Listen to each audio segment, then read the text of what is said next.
Hi friends, எல்லாரும் எப்படி இருக்கீங்க? இன்னைக்கு நம்ம தேடல்களின் பதிவு சேனல்ல மலை அடிவாரத்துல இருக்கக்கூடிய ஆதி குபேரகிரி ஞானபுரி ஈஸ்வரர் தான் நம்ம தரிசனம் பண்ண போறோம். நம்ம லொகேஷன் ரீச் ஆயிட்டோம். இதோட லிங்க் டிஸ்கிரிப்ஷன்ல கொடுக்குறோம். தேவைப்படக்கூடியவங்க பார்த்துக்கங்க.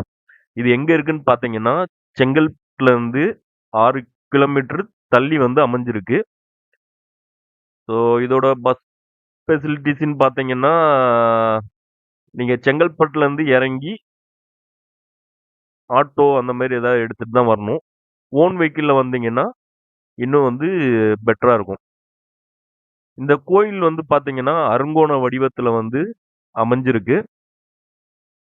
ஸோ நம்ம சேனலுக்கு இதான் ஃபர்ஸ்ட் டைம் வரீங்கன்னா எங்க சேனலை சப்ஸ்கிரைப் பண்ணிக்கங்க. ஏற்கனவே நிறைய வீடியோஸ் நம்ம அப்லோட் பண்ணியிருக்கோம். அந்த வீடியோஸையும் பாருங்க. எங்க வீடியோஸ் பிடிச்சிருந்துச்சுன்னா லைக் பண்ணுங்க, ஷேர் பண்ணுங்க. வாங்க நம்ம வீடியோக்குள்ள போகலாம். ஸோ இந்த கோயில் பாத்தீங்கன்னா அருங்கோண வடிவத்துல அமைஞ்சிருக்கு. இந்த கோயிலோட மூலவர் பாத்தீங்கன்னா ஸ்ரீ ஆதி குபேரகிரி ஞானபுரீஸ்வரர் அப்படிங்கிற பேர்ல அழைக்கிறாங்க. ஸோ இது திருக்கார்த்திகை டைம்ல விளக்கேற்றதுக்காக வைக்கப்பட்ட அமைப்பு. இந்த ஆலயத்தோட கருவறையின் முன்பகுதியில் விநாயகப் பெருமானும் முருகப்பெருமானும் காட்சியளிக்கின்றனர். ஸோ ஆதி விநாயகர், ஆதி முருகர், வள்ளி தேவானை சமேதனமா நமக்கு காட்சி தராங்க. வாங்க இந்த கோயிலோட மூலவர் சிவபெருமானை நம்ம தரிசனம் பண்ணலாம். எங்களோட சேர்ந்து நீங்களும் தரிசனம் பண்ணுங்க. சிவபெருமான் அழகிய சொரூபமா நமக்கு காட்சியளிக்கிறாரு. அவரை வழிபடலாம். அதுக்கப்புறம் இங்க பாத்தீங்கன்னா ஸ்ரீ ஆதி நர்த்தன விநாயகர் அமைச்சிருக்காங்க. இந்த திருக்கோயிலோட தாயார் ஸ்ரீ ஆதி ஞானவளை ரூபி அம்மன். தாயாரோட இடது கையில ஒரு கொத்து ஓலைச்சுவடி இருக்கு. இது அனைத்து ஜீவராசிகளின் நாடி என்று கூறப்படுகிறது.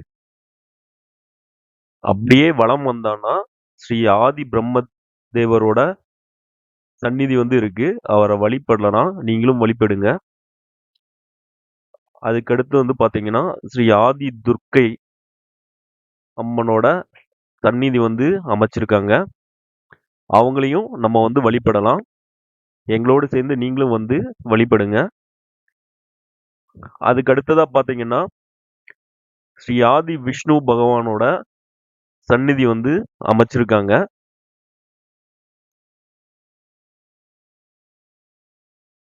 அதுக்கு அடுத்ததா ஸ்ரீ ஆதி தட்சிணாமூர்த்தியோட சந்நிதியும் இங்க அமைச்சிருக்காங்க. அதற்கு பிறகு இந்த திருக்கோயில்ல ஸ்ரீ ஆதி சண்டிகேஸ்வரர், நவகிரகங்கள், ஸ்ரீ கால பைரவர் இவங்களோட சந்நிதிகளும் இங்க அமைச்சிருக்காங்க. இந்த கோயிலோட ஸ்தல புராணம் பத்தின குறிப்புகள் தெளிவா நமக்கு கிடைக்கல. இந்த திருக்கோயில் பாத்தீங்கன்னா ரொம்ப பழமையான திருக்கோயில். இங்க அமைஞ்சிருக்கக்கூடிய சிவலிங்கம் பாத்தீங்கன்னா சுயம்பு லிங்கம் அப்படின்னு சொல்றாங்க. அதாவது இந்த இந்த ஆலயத்துல வெறும் சிவபெருமான் மட்டும்தான் இருந்திருக்காரு. 2010 அந்த டைம்ல தான் மத்த தெய்வங்களோட பிரதிஷ்டைகளை பண்ணியிருக்காங்க. ஸோ இந்த கோயிலுக்கு நீங்க ஒரு வாட்டி விசிட் பண்ணி பாருங்க. அதாவது செங்கல்பட்டு பைபாஸ்ல செங்கல்பட்டு டு திண்டிவனம் அந்த பைபாஸ் ரோட்ல இந்த கோயில் பைபாஸ் ரோட்டை ஒட்டியே அமைஞ்சிருக்கு. செங்கல்பட்டுல இருந்து ஒரு 6 கிலோமீட்டர் தள்ளி அமைஞ்சிருக்கு. இதோட லொகேஷன் நாங்க கொடுத்துருக்கோம். நீங்களும் ஒரு வாட்டி இந்த கோயிலுக்கு விசிட் பண்ணி பாருங்க. இந்த கோயில்ல உள்ள சுவர்கள்ல அமைக்கப்பட்ட ஓவியங்களை இப்ப நீங்க பார்த்துட்டு இருக்கீங்க. ரொம்ப அழகான முறையில இந்த ஓவியங்களை அமைச்சிருக்காங்க. ஸோ அடுத்ததா இந்த கோயிலோட பின்னாடி அமைஞ்சிருக்கக்கூடிய மலையில ஸ்ரீ காளிங்கராய ஈஸ்வரர் காட்சி கொடுக்கிறாரு. அவரை நாங்க வந்து தரிசனம் பண்ண போறோம்.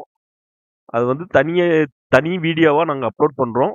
அந்த வீடியோவோட லிங்க்கும் வந்து டிஸ்கிரிப்ஷன்ல வந்து குடுக்குறோம். நீங்க வந்து பார்த்துக்கங்க. ஸோ அடுத்த தேடல்ல உங்களோட இணையும் வரை உங்களிடமிருந்து விடைபெறுவது உங்கள் Dinesh and Madhavan. Thank you for வாட்சிங்.